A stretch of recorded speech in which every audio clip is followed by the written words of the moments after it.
Provérbio 5. Filho meu, atende a minha sabedoria, a minha inteligência inclina os ouvidos, para que conserves a discrição e os teus lábios guardem o conhecimento. Porque os lábios da mulher adúltera destilam favos de mel, e as suas palavras são mais suaves do que o azeite. Mas o fim dela é amargoso como absinto, agudo como a espada de dois gumes. Os seus pés descem à morte, os seus passos conduzem-na ao inferno.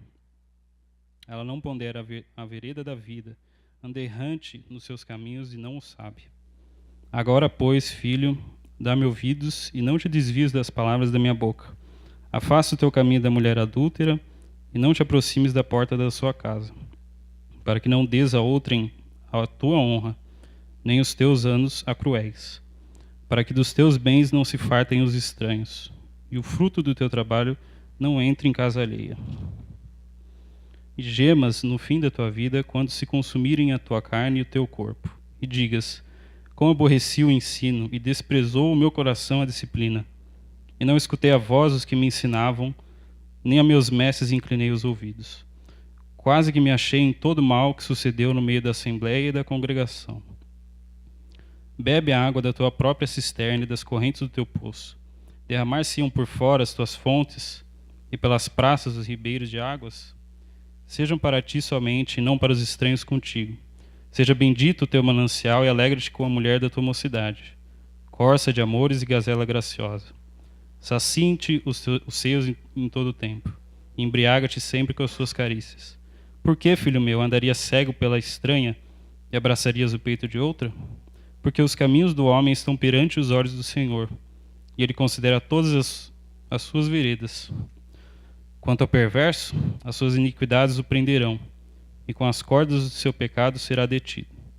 Ele morrerá pela falta de disciplina, e pela sua muita loucura, perdido cambaleia. Vamos lá.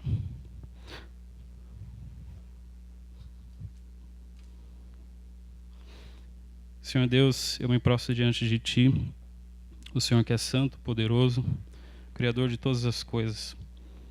O Senhor que criou a tudo perfeitamente, mas pelo nosso pecado, a morte entrou no mundo e com ela as suas consequências, Deus. Eu te peço, Senhor, que o Senhor me ilumine para palestrar agora a Tua palavra e o conhecimento do Senhor, para que assim a gente possa viver em santidade e agradar a Ti, e assim Te conhecer melhor, Senhor. No santo nome de Jesus, amém. É exatamente como esse texto eu pretendo expor essa palestra. Enquanto o foco e a ênfase está principalmente na advertência contra a lascívia e a sensualidade, ele figurativamente também pode falar a respeito de idolatria. Conforme eu estava preparando a palestra, falar especificamente sobre vícios e tendo em foco a pornografia, eu vi que o poder que os nossos gadgets, né, os nossos celulares, computador e a internet em si, não só em específico essa parte da internet, eles têm um poder muito grande sobre a minha vida, especialmente. Então, em primeiro lugar, estou falando exatamente para um espelho, vamos dizer. Estou falando primeiro para mim, antes de qualquer outra coisa. E não foi à toa que o pastor pediu que eu fizesse isso, né? Então as coisas acabam se fundindo e eu não consigo separar especificamente e falar só sobre uma coisa muito diferente das outras. Enquanto eu estou falando de internet e de, em geral, ou videogames ou games que estão na internet, ou a pornografia em si, as coisas ficam muito mescladas. Então, enquanto eu vou falar com foco nisso, as outras coisas também estão ali. E conforme eu mesmo acabava me afastando, por mim mesmo, não vou dizer, mas pela pela graça de Cristo, me afastando da pornografia, vi que eu estava cada vez mais, com mais clareza, eu enxerguei que eu estava preso a outras coisas, à internet em si, aos gadgets. Aquilo tinha mais poder em mim do que eu tendo poder naquilo.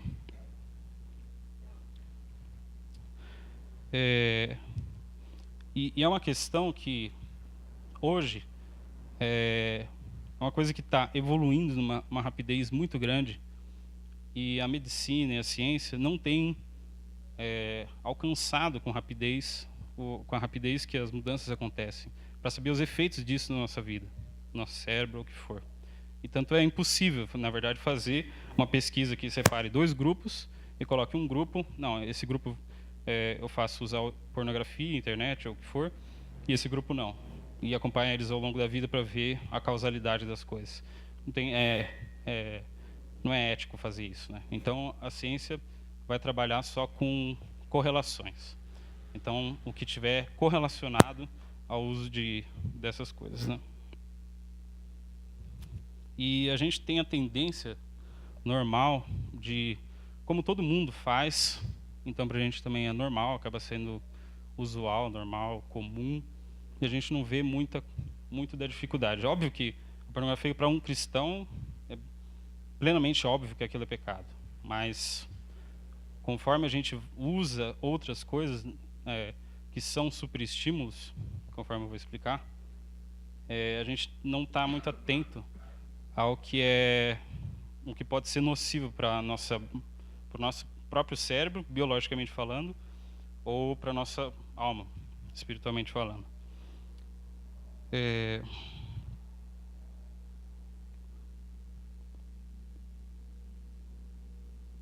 Especificamente, essas coisas, pelo que eu vi, né, e acabei estudando, elas têm um poder delas, é o poder de escravizar, o poder do vício. Mas esse é só uma das consequências. Então, tipo assim, por mais que seja o foco, ela não é a questão de poder se tornar um vício, por mais que a gente não perceba às vezes, não é, tipo assim, não é o principal mal que pode estar associado a isso. Como vocês vão ver, tem outras coisas que podem ser puramente consequência do uso de superestímulos, que pode ser inclusive comida, né? O açúcar exagerado, coisa que não esteve disponível aos nossos ancestrais, né? Ou mesmo, talvez para mim, como talvez mais velho do grupo, né? Até pouco tempo não estava disponível, porque não sei, talvez o primeiro smartphone que eu tive com acesso à internet e tal foi com 20 anos, acho, ou mais. Então acho que muitos de vocês já estão expostos a essas coisas há muito mais tempo, e como vocês vão ver, por isso vocês já foram e continuam sendo muito mais vulneráveis do que quem começou a vida sem ter essas coisas, sem ter essa tecnologia. E é realmente uma palestra, não vai ser uma exposição específica desse texto. Não que eu não creia no poder da palavra, do que Deus revela aqui, e não que eu não creia que seja a revelação de Deus na palavra não seja suficiente para a gente. Mas é mais uma questão de que a nossa fé, ela não pode estar só... Eu posso ser mal interpretado aqui, mas veja bem, a nossa fé não pode parar aqui, vamos dizer assim. Pela graça comum, Deus tem mostrado como que o nosso cérebro funciona. E isso, além da própria tecnologia que vem avançando, o entendimento de como o nosso cérebro funciona também avançou. Então, a gente pode usar esse conhecimento a nosso favor e não estar simplesmente ignorando o que é nocivo das coisas novas que a gente tem acesso hoje, né? E quase tudo que eu vou falar aqui está em um livro que eu li que chama Your Brain on Porn, quer dizer, o seu cérebro na pornografia, um cara que chama Gary Wilson. E embora seja um livro que eu comprei o e-book, ele está tudo num site que ele disponibilizou de graça. O meu problema é que está tudo em inglês, então eu ainda pretendo traduzir tudo o que eu tirei de mais importante e colocar para todo mundo, não só para os jovens, mas para a igreja toda, porque é um assunto que eu acho que é de extrema importância, sim. E eu espero que, como o pastor me indicou, e depois agora conversei de novo com ele essa semana, ele disse que seria melhor então eu dividir em duas partes. Então, talvez o próximo sábado, se tivesse outra coisa preparada, depois a gente vê se fica para o próximo sábado ou para outra ocasião. Mas é muita coisa mesmo. Mas enfim. No encontro passado, né, que faz 3 semanas, a Bianca falou de uma amiga ou conhecida que acabou engravidando, né, quando era adolescente, e os pais obrigaram a casar. E não sei quem, todo mundo estava aqui sábado passado ou encontro passado. No caso dela, nesse caso, as consequências vieram bem rapidamente, vamos dizer assim, e bem graves, né? Então o pecado foi exposto bem claramente, né? Não sei se era cristão ou não, mas se fosse cristão, a própria consciência já ia acusar, né? Mas e se a gente não enxerga as consequências do pecado? Ou e se a gente nem percebe que está pecando? Ou se a gente percebe, mas a gente não dá a devida gravidade a isso e não combate o pecado? Ou se o pecado parece exercer uma força muito maior do que a sua vontade de sair dele, ou uma força muito maior do que você acha que consegue vencer. Quando a gente fala de pecado, normalmente fica, pelo menos a abordagem, talvez não nessa igreja, mas a abordagem até pouco tempo das igrejas que eu já passei, é sempre nesse sentido não tão bíblico como Salomão coloca aqui. Olha como ele fala no versículo 3. Porque os lábios da mulher adúltera destilam favos de mel, e as suas palavras são mais suaves do que o azeite. Mas o fim dela é amargoso como um absinto, agudo como a espada de 2 gumes. Os seus pés descem à morte, os seus passos conduzem ao inferno. Ela não pondera a vereda da vida, anda errante nos seus caminhos e não o sabe. O pecado nunca se apresenta para a gente como o destruidor das nossas almas, como ele é. Ele sempre se apresenta da maneira mais sutil, mais agradável, mais maravilhosa que pode parecer. Nunca vai ficar para a gente que ele nunca vai se apresentar na nossa cara como a morte que ele vai trazer. Então, pensando nessas perguntas, tipo assim, se a gente não percebe o pecado, se a gente não vê o que está acontecendo, se a gente não percebe ou não tem força ou acha que acaba amando mais o pecado do que a Deus, quando isso acontece, a gente acaba escancarando portas para um pecado acabar se tornando um hábito. E esse hábito talvez às vezes se tornando um vício. Que vício, hoje, pelo menos até na ciência, não está estritamente ligado a substâncias, mas sim também a comportamentos, né? Tudo bem que já o vício em jogos, né, jogos de azar, né, já era bem conhecido. Mas hoje ainda tem gente que nega que possa haver um vício na internet, ou ainda mais vício em pornografia. Um pessoal que coloca tipo meio liberalmente que na verdade é uma coisa positiva e tal, e você só tem que saber o que vê, etc e tal. Mas essa é uma visão do mundo, né? E isso, como eu provei na minha própria vida, vai acabar afastando a gente de Deus,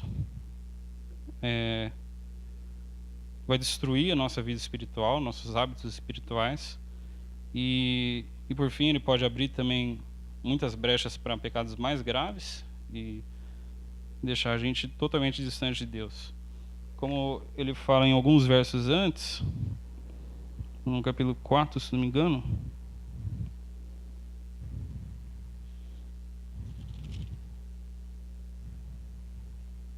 não, na verdade no capítulo 6:27.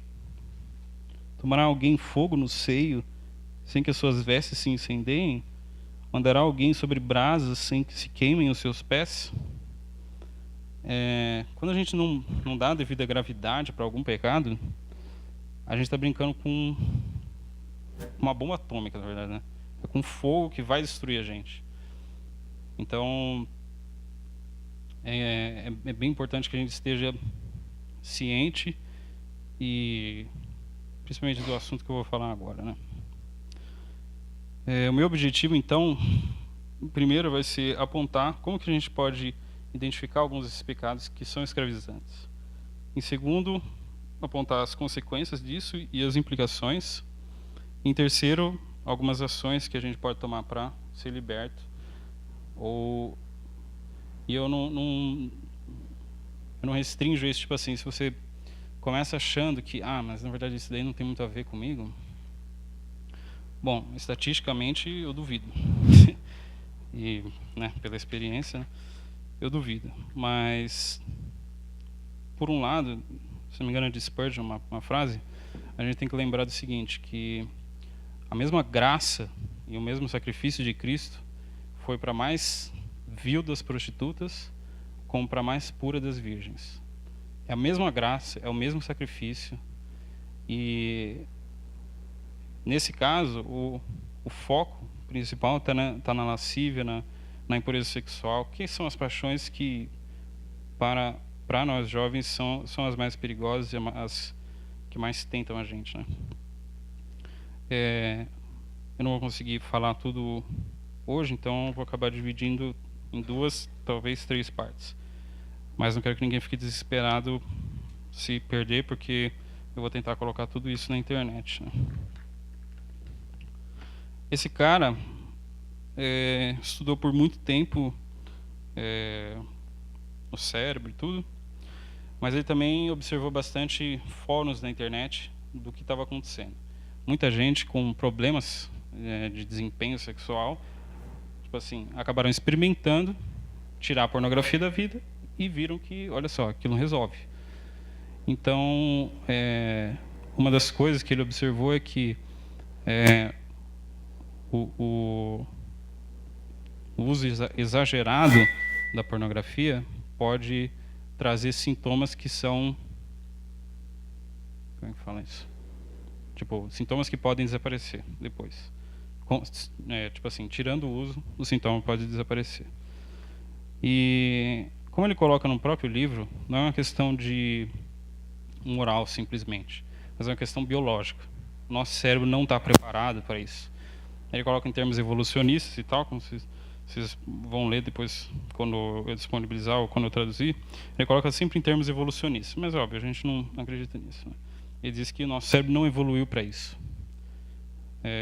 Bom, ele está errado nessa premissa, mas nas outras ele tá certo.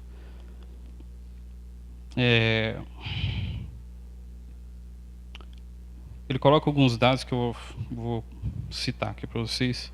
Ele coloca que em 2008, um estudo... o foco que ele coloca aqui é que o fenômeno muda tão rápido que a pesquisa não consegue chegar num ponto, tipo assim, a ser atual. Ele colocou, em 2008 tinha um estudo colocando que 14% dos meninos foram expostos à pornografia antes dos 13 anos. Depois, em 2011, fizeram outro estudo e esse número pulou para 48%. Quer dizer, em 2017, outro estudo, agora de australianos, entre jovens de 15 e 29 anos, colocou que 70% dos homens e 23% das mulheres viram pornografia com 13 anos ou menos. Todos os homens e 82% das mulheres viram pornografia em algum ponto da vida. O uso diário, ou tipo, a visualização diária, era raro em 2008, era só 5%, mas em 2011, mais de 13% viam pornografia, os adolescentes viam pornografia diariamente ou quase diariamente. Em 2017, 40% dos homens e 4% das mulheres viam diariamente. Quer dizer, até a medicina já está vendo que, tipo assim, é uma coisa que, tipo assim, está ao nosso redor. Todo mundo faz. Isso para pornografia. Então imagine para, tipo assim, para videogames e outras coisas que também têm mais ou menos os mesmos efeitos. Não tão profundos como pornografia, mas outros. Eu vou citar aqui um trecho que uma psiquiatra colocou num outro livro que chama The Brain That Changes Itself, o cérebro que muda a si mesmo. Os homens e olhando para a pornografia foram seduzidos para sessões de treino de pornografia que encontram todas as condições para a mudança plástica do cérebro e dos mapas do cérebro. O nosso cérebro muda bastante, principalmente quando a gente está na adolescência. Como neurônios, o termo em inglês é fire together, wire together, quer dizer, os neurônios que têm um estímulo, eles acabam se conectando mais. E esses homens acabaram mudando, acabaram redefinindo ou religando todo o cérebro nessas sessões de visualização, né?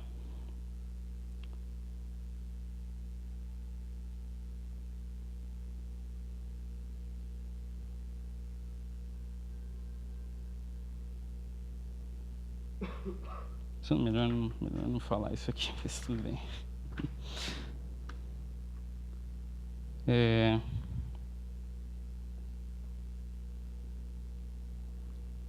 Melhor não falar nos termos que ela coloca aqui, ou vou deixar mais para frente. Como eu já disse, não é só sobre a potencialidade de causar o vício. O problema é que hoje,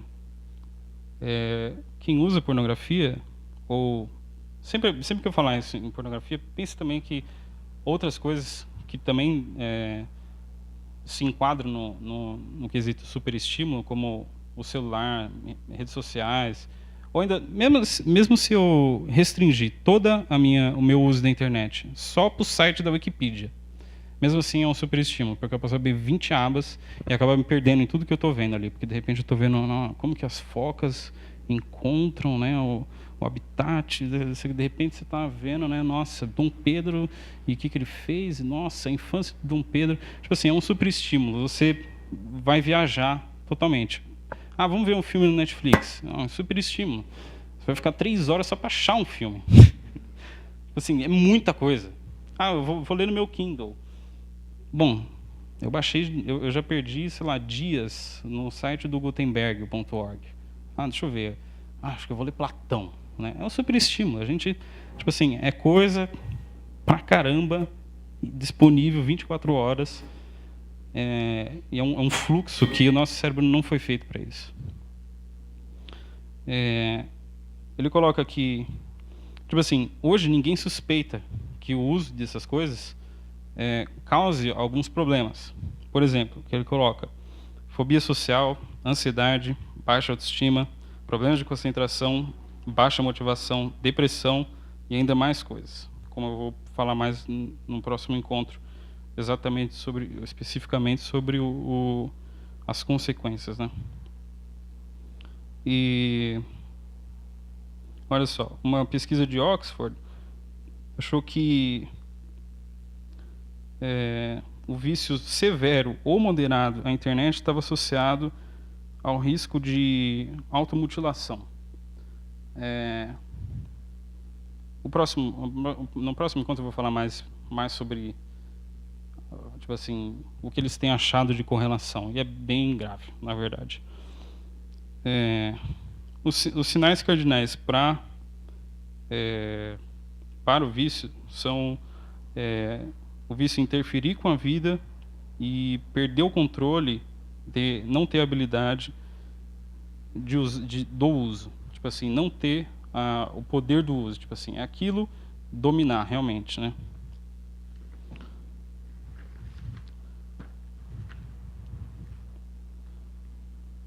E por que é um problema? Essas coisas serem um superestímulo é um problema, porque as outras coisas da vida não conseguem competir no nível que aquilo vai dar de dopamina, que não é o neurotransmissor do prazer, mas o do querer, como eu vou explicar.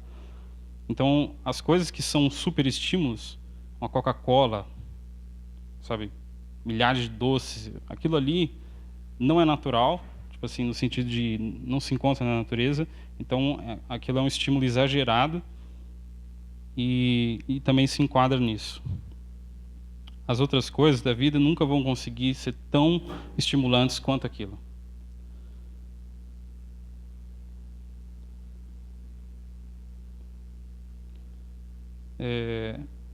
Tem um efeito que chama Coolidge.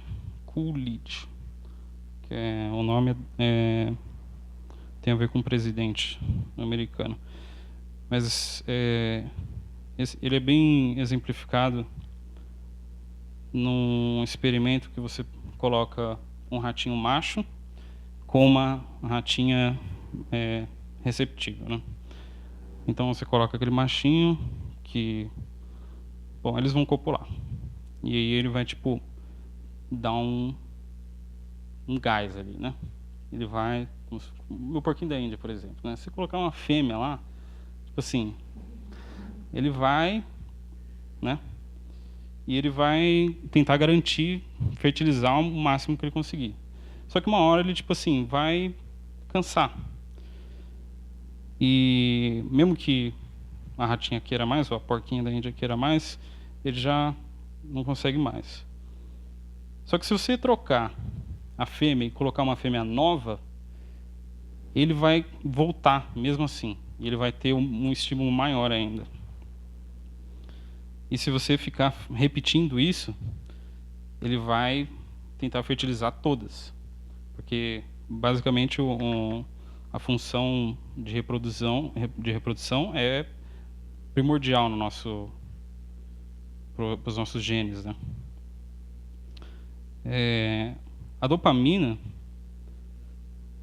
todo esse desejo e a motivação de querer, de procurar o sexo, vem por causa dessa substância que se chama dopamina, né? A dopamina aumenta ou ela amplifica tudo o que funciona num centro de recompensa, que se chama.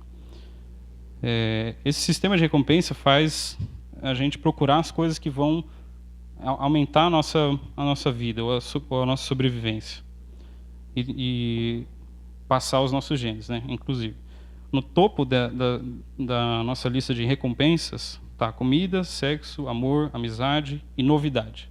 Novidade. Guardem isso aqui. E então a dopamina, o propósito dela é motivar o que serve para os nossos genes.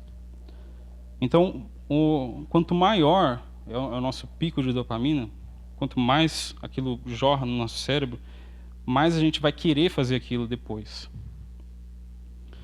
Se você tem dopamina, então eu vou atrás disso. Se você não tem dopamina, nem vai dar atenção. Então, esse sistema coloca um valor no que a gente vai perseguir e no que a gente vai evitar.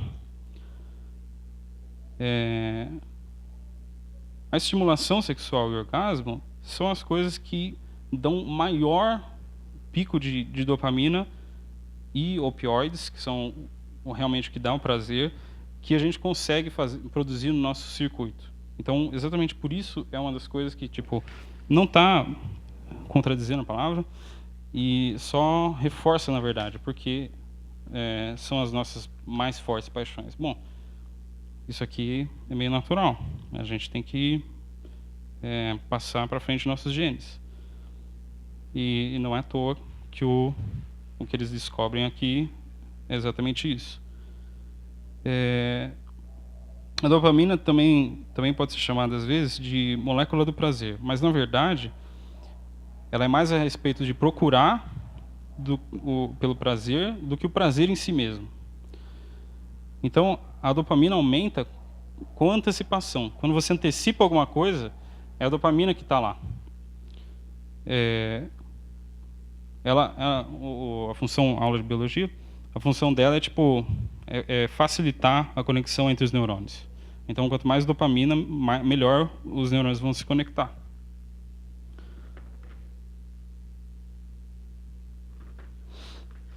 Ah, desculpa, eu devia ter colocado umas figurinhas aqui bonitas, né, com os memes e tal. A próxima eu vou pôr. E daí a recompensa que a gente recebe no final, na verdade, que são os sentimentos de prazer, são na verdade os opioides, não são exatamente a dopamina. Então guarda esses nomes: dopamina, opioides, beleza? Então a dopamina funciona como o querer e os opioides como o gostar. Não é, claro, né? Eu não estudo biologia, né? Nem manjo muito mais além do que ele mesmo fala. Então não é exatamente tipo isso, mas é basicamente isso, né? Esse sistema da dopamina é muito mais forte do que o sistema dos opioides, porque funciona melhor para a gente procurar as coisas do que a gente simplesmente sentar em prazer. Então, nosso cérebro foi espertamente criado dessa forma. A gente vai querer mais fazer as coisas do que ficar mais tempo gostando daquilo, né, num transe de prazer. Então, esse sistema de querer e buscar e querer é muito mais forte do que o sistema que faz a gente gostar mesmo das coisas.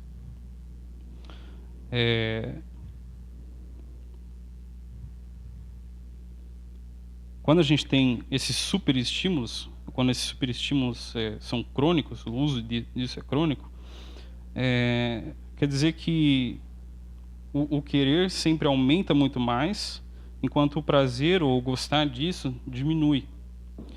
E um problema disso é que quando você está viciado, você quer aquilo mais, mas conforme o tempo passa, aquilo se torna menos prazeroso.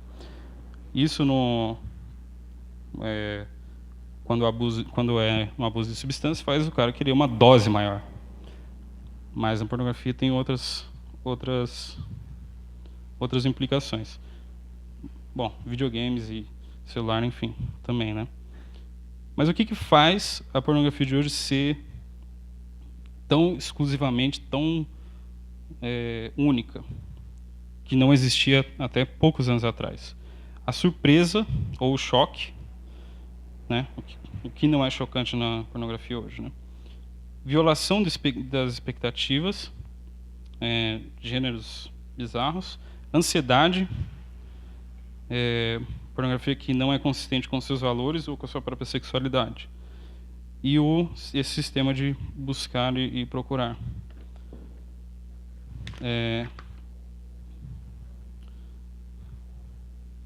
Uma coisa que é importante é tipo assim, saber eu deixei como terceiro ponto só falar tipo assim, como se libertar. Mas na verdade o próprio conhecimento de como funciona o mecanismo já é uma libertação. Porque por mais que eu creia na palavra e de que só o poder de Cristo pode libertar do pecado, o próprio conhecimento de como isso funciona já liberta. Eu acho que vocês vão entender mais para frente. Muitos desses estados emocionais que fazem a pornografia de hoje ser única, que é ansiedade, vergonha, choque, surpresa, eles não aumentam só a dopamina, mas eles aumentam hormônios estressantes e outros neuroestimulantes. E isso aumenta a excitação. Por isso, conforme o tempo passa, quem usa pornografia acaba misturando sentimentos de ansiedade ou do risco que ele está tendo de ser pego ou pelo que ele está fazendo, ele acaba confundindo essa ansiedade, esse estresse com prazer, com excitação sexual. E é por isso que usuários de pornografia vão escalando para níveis cada vez mais extremos. Níveis que eu quero dizer gêneros, né? De coisas cada vez mais... enfim. Vou explicar agora o que é o estímulo supernormal, né? Quer dizer, o superestímulo. Esse cara, que chama Nicholas Tinbergen, irrelevante, ganhou um Nobel por descobrir que bastante bicho,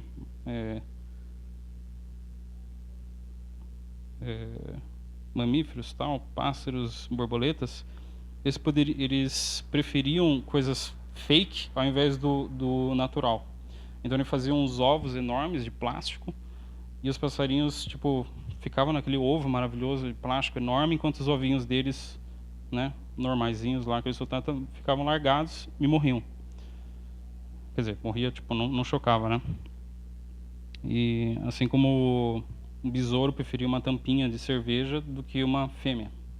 Então o estímulo supernormal, ele é uma versão exagerada de um estímulo que amplifica as qualidades que a gente acha especialmente atraentes, né? Tem outro experimento que ele coloca que os macaquinhos preferiam ou eles pagavam para ver imagens de bumbum de macaquinhas. Então, tipo assim, isso aí, esse sistema de recompensa primitivo que eles falam, que é o que a gente, né, no evolucionismo, então, que é o que a gente herdou, tem em vários outros animais, né? E a gente não evoluiu, vamos dizer assim, nesse sentido. E a pornografia, ou mesmo todas as outras coisas que eu coloquei, como videogames, jogos e um monte de outras coisas, eles caem nessa categoria de superestímulo, porque eles exageram qualidades que a gente acha muito atraentes e fazem a gente preferir aquilo do que as versões normais e naturais que a gente encontra. O perigo é maior quando a gente encontra as seguintes características. Quando a gente registra alguma coisa especialmente como especialmente valiosas, que são versões exageradas de alguma coisa que a gente já foi criado para achar irresistível. O outro ponto é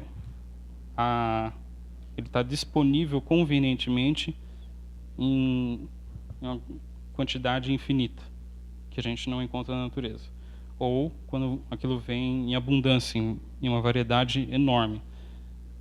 Como eu falei, a dopamina, uma das coisas do nosso sistema de recompensa é a novidade. E quando a gente acaba consumindo isso em exagero. Então, esses estímulos supernormais de hoje tem esses problemas, né? O acesso é muito fácil. Ele está lá 24 horas por dia, 7 dias por semana, de graça e privado. Segundo, muitos usuários acabam começando a ver pornografia na puberdade. Nesse período da vida, o cérebro tem uma sensibilidade, é o período que o cérebro tem a sensibilidade maior à dopamina e a plasticidade do cérebro é maior. Isso acaba ficando meio óbvio quanto mais velho você fica, mais difícil vai ficando você mudar algum hábito.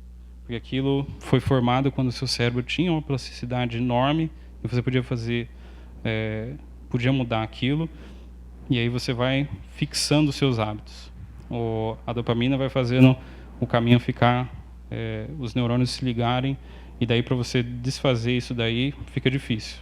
A boa notícia é que a gente consegue, mas é muito difícil mudar a estrutura que a gente fez o nosso cérebro ficar. Em terceiro é que, bom, primeiro a facilidade de acesso, depois começar na puberdade e, por último, ele faz uma comparação que é o limite, tipo assim, não tem limite no uso. A gente tem o limite do estômago quando a gente come muito, né? Acho que o Luciano não, mas normalmente a gente tem o limite de, né? A gente toma um monte de refrigerante e tal, come aqueles Monster, Burger King e tal, mas a gente tem um limite. Só que não tem limite para o uso de internet, a não ser você parar para ir no banheiro e dormir e comer, né? Só que o que acontece é que ficar nesse superestímulo por um tempo prolongado em pornografia ou o que for, pensa, você ficar tipo horas e horas passando no Instagram. mesmo que aquilo não seja pornografia. Tipo assim, ficar nisso é sempre uma promessa de prazer, mas lembra que isso daí aumentou a sua dopamina, e a dopamina, na verdade, é uma promessa de prazer. Ela não é a satisfação em si. Então, a mensagem da dopamina é sempre: vai indo, cara, vai indo, porque o prazer tá ali, ó. Você vai achar daqui a pouco. Mas, na verdade, não vai ter.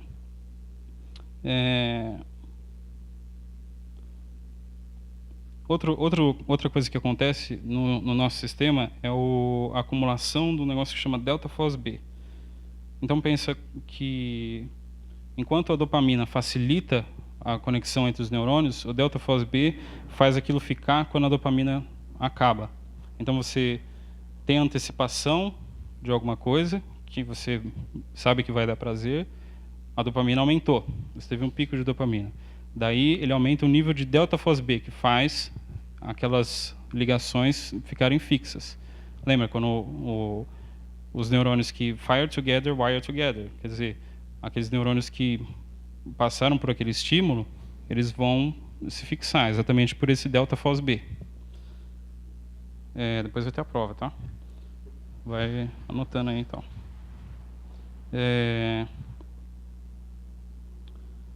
Então, quando isso aumenta, tipo assim, quando fica fixo por causa do delta FOSB, o cérebro ele vai ficar com aquela memória gravada. Tipo assim, é como se você passasse da memória RAM pro HD. Você vai fixar aquela memória. Então, quando você dá um pico de dopamina, e isso fixa com delta FOSB, esse negócio se chama sensitização.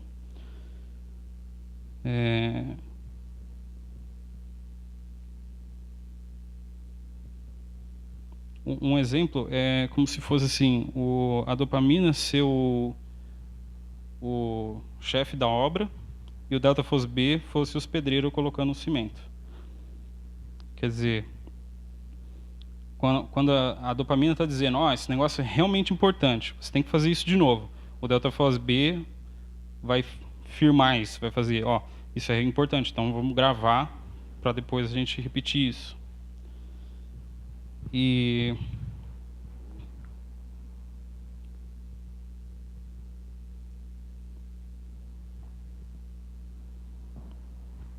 a questão é que o cérebro não vai gravar simplesmente a atividade que você fez, mas tudo que estava associado a isso. Os sinais, o cheiro, sons, as emoções que estavam, tudo aquilo vai tá junto.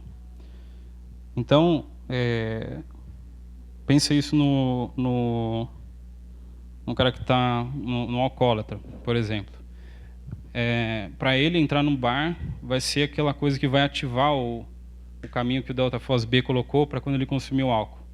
Então ele tomou uns goró, tal, aquilo fixou com o delta FOSB no cérebro dele. Então na próxima vez que ele entrar no bar, tudo aquilo, as emoções quando ele entrou no bar, sabe, os sons, as coisas que ele viu, etc e tal, tudo aquilo vai acumular junto no cérebro dele, e aquilo vai ativar ele, nessa circunstância eu tenho que fazer isso, tomar uns goró. Então,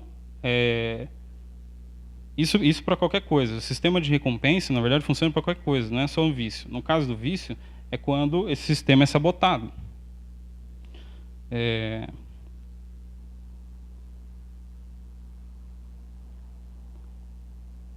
O nome desses negócios são gatilhos, né? Tipo assim, é um nome bom para dar, né? São os gatilhos que dão para você fazer uma coisa que você gravou com o delta FOSB. E quando esses gatilhos são ativados, se eles estão sabotados por um vício, eles vão criar vontades que parecem ser impossíveis de ser vencidas.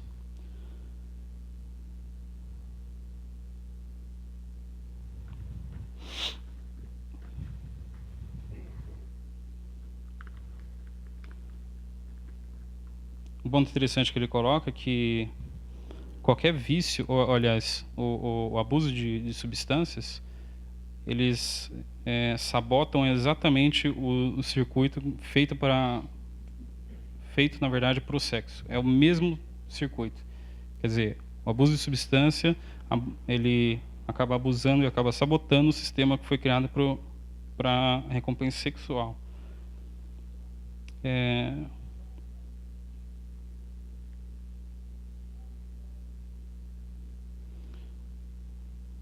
Quando alguém que é viciado para de usar, para de tomar os goró, ou para com a pornografia, ou qualquer coisa que acontece, que ele faz, esse nível de delta-FOSB vai diminuindo e ele volta para níveis normais depois de alguns meses. Mas esses caminhos que foram sensitizados, eles podem ficar talvez para sempre. Por isso que a gente até ouve de gente que fumava e, sei lá, 30, 40 anos depois de fumar, ele ainda tem aquelas vontades, porque aquilo ficou fixado profundamente no cérebro dele, né?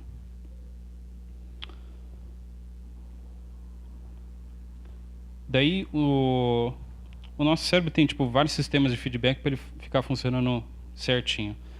O delta-FOSB faz quando você tem um pico de dopamina de querer fazer alguma coisa, você acaba o delta-FOSB fixa aquilo, e daí tem um outro negócio que ele chama de CREB, que faz o contrário, ele faz diminuir o seu nível de dopamina, que é tipo um freio. Isso é muito bom, mas tipo assim, não é para você fazer só isso também. Então, se o delta-FOSB é o acelerador para esse querer, para esses gatilhos, que gera esses gatilhos, esse CREB funciona como se fossem os freios. Então, ele diminuindo a dopamina, ele tira um pouco da alegria do prazer, ou do que você sente quando você tem aqueles gatilhos para fazer alguma coisa, para você, tipo assim, dar um descanso.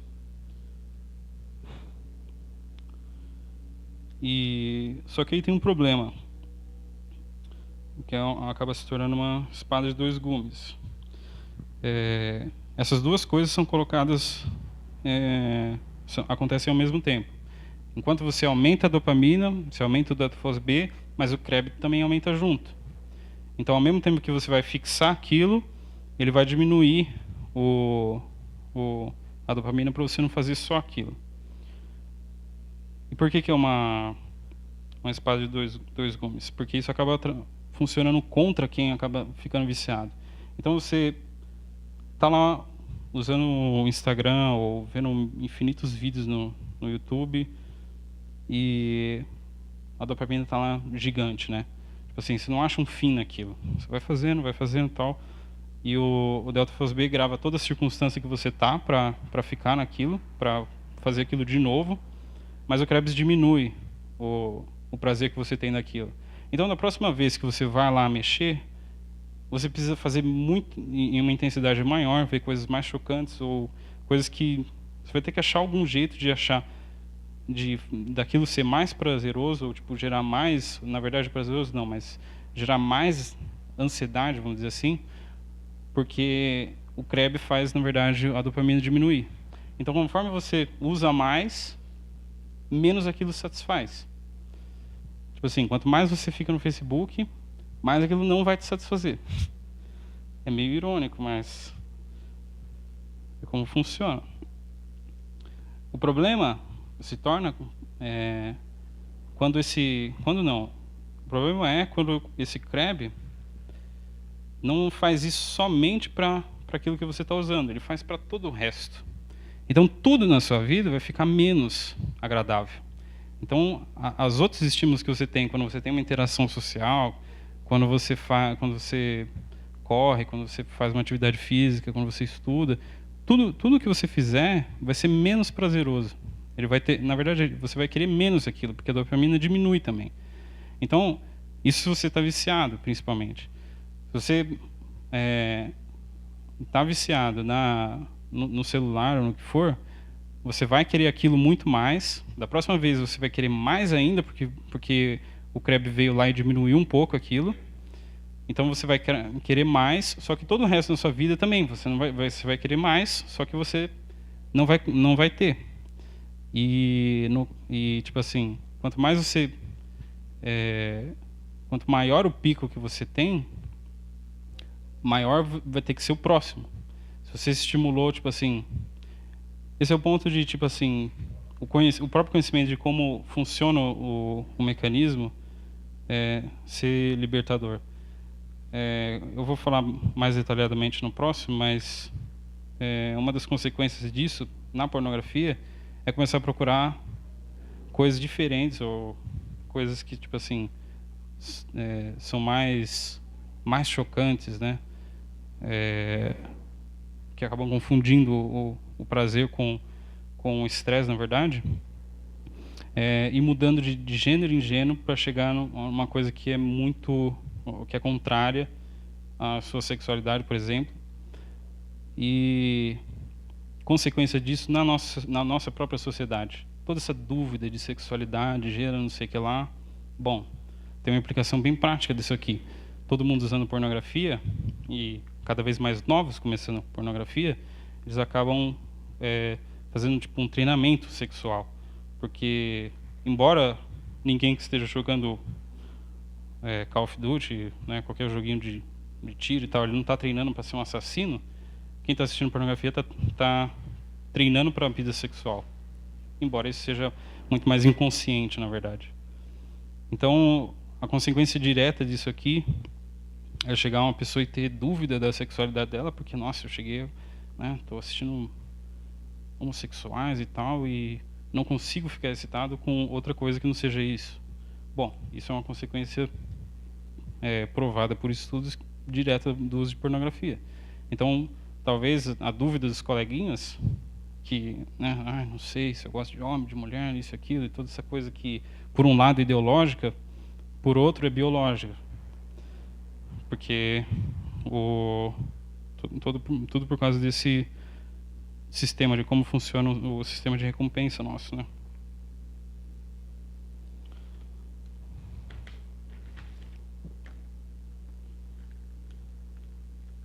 Então, resumindo o sistema de sensibilização e dessensitização, a sensitização faz a gente querer mais alguma coisa, ou ter gatilhos mais intensos, ou faz a nossa vontade de querer fazer aquilo muito mais intensa. Isso associado a todo o ambiente que a gente estava. Em relação à pornografia especificamente, ele coloca mais para frente no livro que aquilo está associado ao contexto também. Então eles fizeram um experimento colocando, tipo assim, uma imagem de uma bota, né, um vaso, coisa assim, e daí pornografia. Eles não precisavam mostrar depois, tipo assim, explicar o experimento. Eles colocaram as pessoas lá para testar, olhar as imagens e eles analisavam lá o cérebro, né? E colocando lá a imagem de bota junto com a pornografia, depois eles colocando de novo a imagem da bota, o cérebro tinha o mesmo estímulo da pornografia. Tipo assim, ele não precisava ver a pornografia, mas só o que estava associado. Então a implicação disso o que está associado à pornografia, por exemplo, o cara acaba não conseguindo dormir sem ver pornografia. Tipo assim, quando ele, tipo assim, o que ele está associado ao que ele faz, acaba ficando, esse caminho acaba ficando fixo na cabeça dele. Mas isso é a sensitização. A dessensitização faz um gostar ou um querer menos e ter um menos prazer no geral, em tudo na vida. Tipo assim, o cérebro inteiro, qualquer coisa que você fizer, não vai ter o mesmo estímulo no que você acabou ficando viciado, ou mesmo no que é só um superestímulo, não precisa ficar viciado.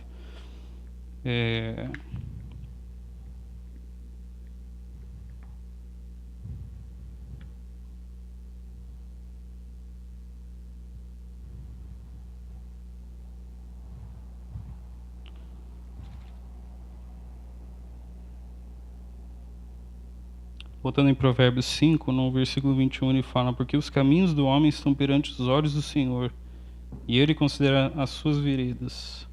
Quanto ao perverso, as suas iniquidades o prenderão, e com as cordas do seu pecado será detido. Ele morrerá pela falta de disciplina, e pela sua muita loucura, perdido, cambaleia. O efeito desses superestímulos que a gente está exposto não é desprezível. Assim, a gente não pode ficar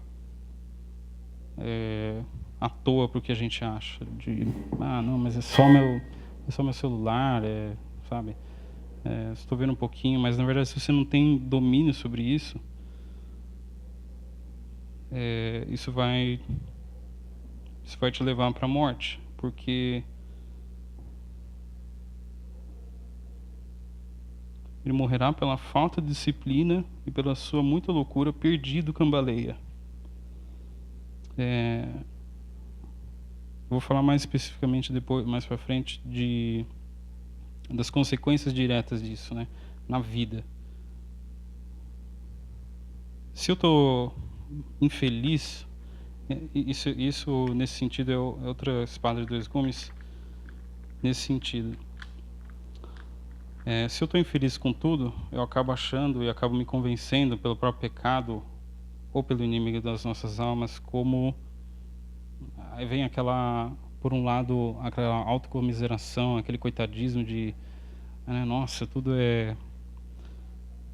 nada presta, né, tal, eu sou um coitadinho e tal, e acaba te fazendo voltar àquilo que te domina, na verdade. Então, esse efeito é devastador nesse sentido. Você acaba não tendo prazer na leitura da palavra, porque todos os estímulos que você tem são infinitamente maiores do que os estímulos que você pode ter lendo um livro. Você acaba não orando porque é muito mais estimulante, o seu cérebro já está... A capa desse livro é fantástica, é uma imagem de um... Como que é o nome daquilo? Aquele exame que... Não, raio-x, como que é o nome daquilo? Ressonância, tomografia, e aí um anzol, assim, bem no meio do cérebro, né? Tipo assim, quando você está preso, quando você está com as cordas do pecado, detido pelas cordas do pecado, você não vai achar prazer em ler a palavra, em orar, em vir para a igreja, ou fazer o que agrada o Senhor. Estudar mesmo, né? Então, nada se compara aos superestímulos que a gente tem. Nada... não dá, você come uma salada e você come um pão de mel, né? Nossa, é muito melhor aquilo, né?